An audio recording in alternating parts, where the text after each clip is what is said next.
Оваа власт крати на основните потреби на граѓаните и со тоа продолжува и понатаму се повеќе и повеќе да ги осиромашува граѓаните и да го кочи економскиот развој на државата. Власта продолжува и понатаму да троши непродуктивно на милионски суми за барок, за споменици, милионски суми за палми, врби, за криминални провизии, за лични интереси.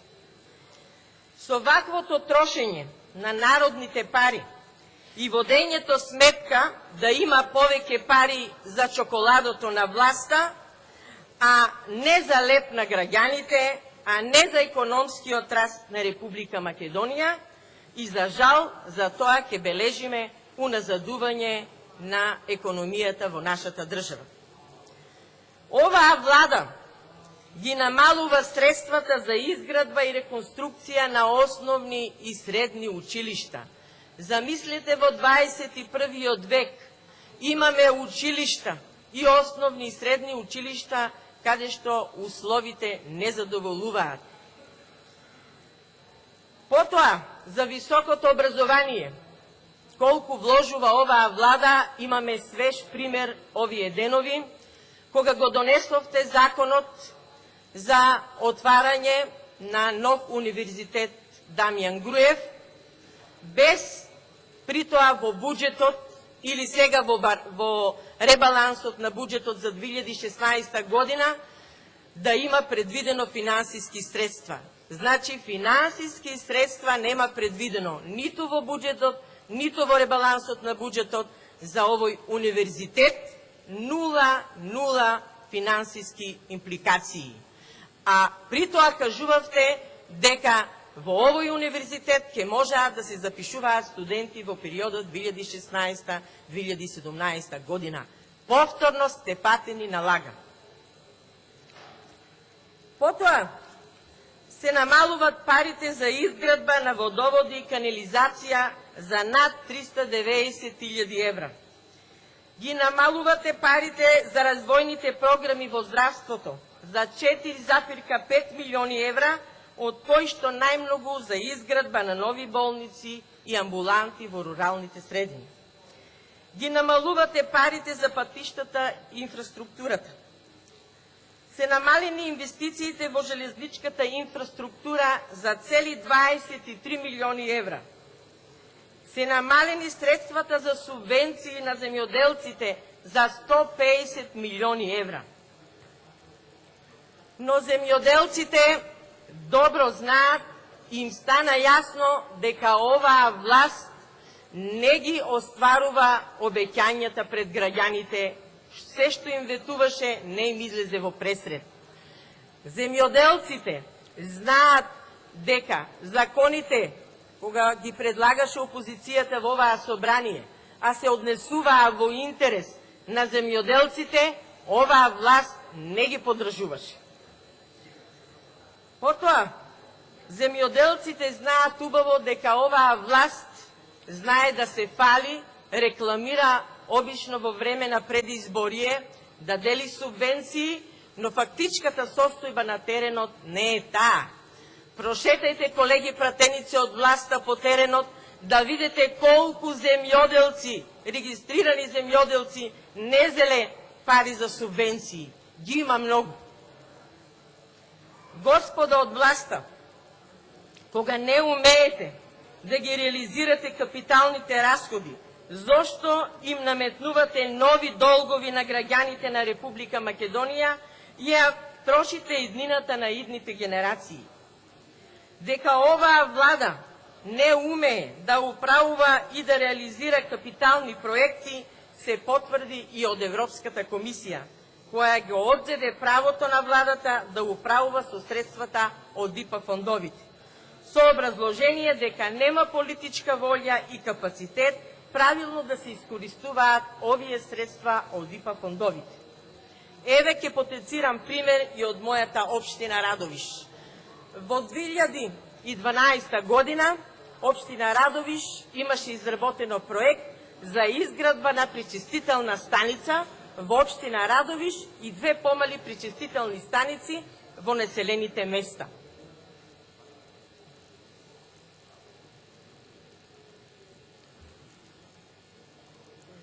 Но за жал, до ден денес се нема ништо случено. Требаше да се отпочне во 2013 година со изградба на оваа пречистителна станица, со средства од ИПА фондовите, но еве власта колку умее да ги користи овие средства од ИПА фондовите. А изградбата на оваа пречистителна станица е од големо значење за граѓаните на општина Радови, бидејќи ќе се реши проблемот со отпадните води од градот кои што завршуваат во Радовишко поле, а знаеме дека општина Радовиш е земјоделски крај. Оваа власт исто така обеќаше многу проекти кои што беа поврзани со овие ИПА фондови, но за жал не ги реализира. Потоа, власта продолжи и понатаму да не ги искористува овие средства.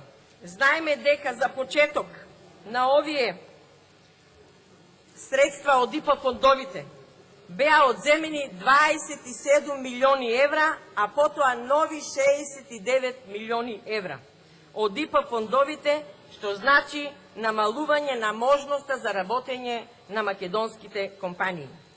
Ако владата планира да ги реализира проектите за кои што беа предвидени финансиски средства од ИПА фондовите, тогаш ќе мора да се носи со нови задолжувања, да подига нови и нови кредити, пак на грбот на граѓаните на општина Радовиш, на граѓаните на Република Македонија. Потоа, во ребалансот сега на овој буџет за 2016 година, власта за општината од која што доаѓам, не знам дали има обезбедено финансиски средства, бидејќи во програмите на ВМРО ДПМН стојат голем број на капитални проекти кои што не се реализирани, туку од година во година, кога има избори, се припишуваат во нивните изборни програми, а реализација до ден денес не гледаме.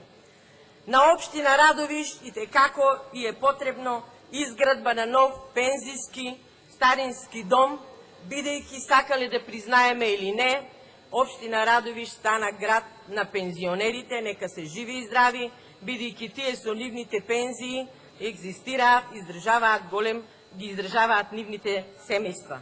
Бидејќи младите, благодарение на погубната политика на оваа власт, заминуваа од општината и знаеме дека над 630.000 граѓани ја напуштија Македонија. Потоа на Радовиш му е потребно и изградба на пункт за продажба за откуп на земјоделски производи, кои што граѓаните го очекуваат, бидејќи тоа оваа власт им го обека постојано многу години наназад. На Радовиш исто така му е потребно и изградба на брана на река Плаваја, која што ќе го снабдува градот со питка вода за пиење, а исто така ќе биде покриен и дел од Струмичкиот регион. Потоа и изградба на патот Радовиш-Берово преку Подареш и Смилјанци. Потребно е изградба на нов здравен дом во кој ќе се вклопи и операционен блок, особено за гинеколошкото оделение, бидејќи од ден на ден ова оделение одумира и од ден на ден се помалку новороденчиња се раѓаат во Радовиш, туку морат заради страф од ризик да одат родилките да се пораѓаат во Струмица или Штип. И многу други проекти капитални кои ги обеќаше оваа влада во Радовиш, ниту еден ваков проект не се реализирани. Колеги пратеници, без промена во политиките, вкупниот дефицит ќе остане значително над 3% од бруто домашниот производ, со раст на долгот на општата влада ќе изнесува 50% од бруто домашниот производ, заедно со гарантираниот долг од јавните предпријатија кој ќе достигне 54% од бруто домашниот производ. Во актуелните 50% треба да се имат во предвид и сите овогодишни задолжувања, дел од нив поминаа во собраниска процедура, а за некои од нив директно одлучува владата, како што е случајот со новата еврообврзница од 450 милиони евра, што ќе биде реализирана до крајот на оваа година, за која Светска банка даде изјава дека само таа ќе го зголеми долгот за 4%. На наведената бројка треба да се додадат и сите постигнати, а не наплатени долгови од владата кон приватниот сектор. Тука спаѓат и долгот на јавното здравство, како и вистинскиот износ што го должат општините и градот Скопје, бројка која што ја знаат само премиерот, министерот за финансии и градоначалниците од општините. Треба да ги имаме во предвид кога говориме за јавниот долг и долговите на јавните предпријатија, за кои владата не издала гаранција, како и долговите на сите акционерски друштва, во кои владата е мнозински акционер. Од сето оваа кажано, и граѓаните и ние можеме да констатираме дека оваа влада е најголемиот причинител за најголемата политичка криза во независна Македонија. Истовремено ќе кажам дека и оваа влада е најголемиот причинител за големото задолжување на Република Македонија. Секојдневно граѓаните се повеќе и повеќе се задолжуваат. Колеги пратеници, како и да го фалите овој ребаланс на буџетот, знаете дека нема развој со споменици, фонтани и така натаму. Но вкупната економска политика ќе биде ревидирана со превземањето на власта од страна на Социјалдемократскиот сојуз на Македонија заедно со коалицијата. Бидејќи оваа власт Македонија е претвори во финансиски зависник на задолжување на кредити, заеми.